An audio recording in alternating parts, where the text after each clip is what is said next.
Kementerian Keuangan memastikan tahun ini para pegawai negeri sipil, PNS, atau aparatur sipil negara, ASN, jika melihat pada tahun-tahun sebelumnya, pencairan THR dilakukan paling lambat 10 hari kerja sebelum perayaan Hari Raya Idul Fitri.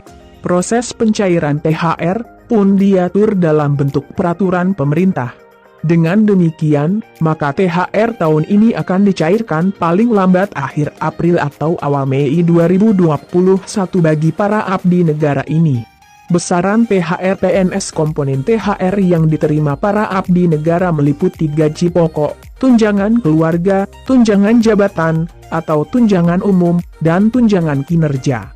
Berdasarkan peraturan pemerintah, PP Nomor 15 Tahun 2019 tentang gaji PNS, gaji yang diterima PNS dikategorikan dengan beberapa golongan, yakni dari yang masa kerja terendah hingga masa kerja tertinggi.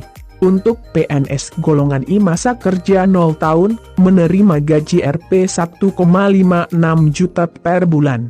Sementara PNS golongan 4 masa kerja 32 tahun, menerima gaji hingga Rp 5,9 juta. CNBC Indonesia mencoba melakukan simulasi gaji THR yang diterima PNS, ditambah dengan komponen-komponen di dalamnya, seperti tunjangan keluarga dan tunjangan jabatan termasuk dengan tunjangan kinerja.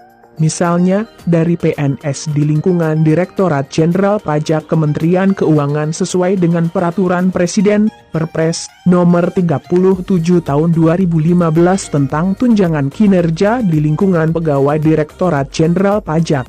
Tunjangan kinerja yang diterima untuk jabatan terendah seperti pelaksana menerima Rp 5,36 juta. Sementara itu, tunjangan kinerja tertinggi untuk jabatan tertinggi yakni Eselon 1 menerima Rp 117,3 juta.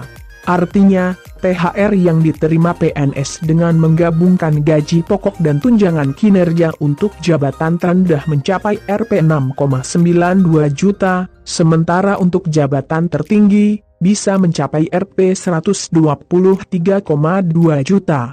Besaran THR yang diterima PNS di atas belum mencakup tunjangan-tunjangan lainnya yang dimasukkan dalam komponen gaji, seperti tunjangan keluarga dan tunjangan jabatan atau umum. Namun, perlu dicatat bahwa tunjangan kinerja yang diterima PNS Direktorat Jenderal Pajak memiliki dasar penghitungan baru yakni memperhatikan nilai kinerja pegawai, NKP, prestasi kerja, dan kontribusi pegawai. Artinya, tidak semua PNS pajak mendapatkan tunjangan kinerja yang sama. Hal ini dikarenakan basis penghitungan yang digunakan untuk pemberian tunjangan kinerja berdasarkan kinerja masing-masing PNS. Sebagai catatan, simulasi yang dilakukan hanya mengacu pada satu instansi.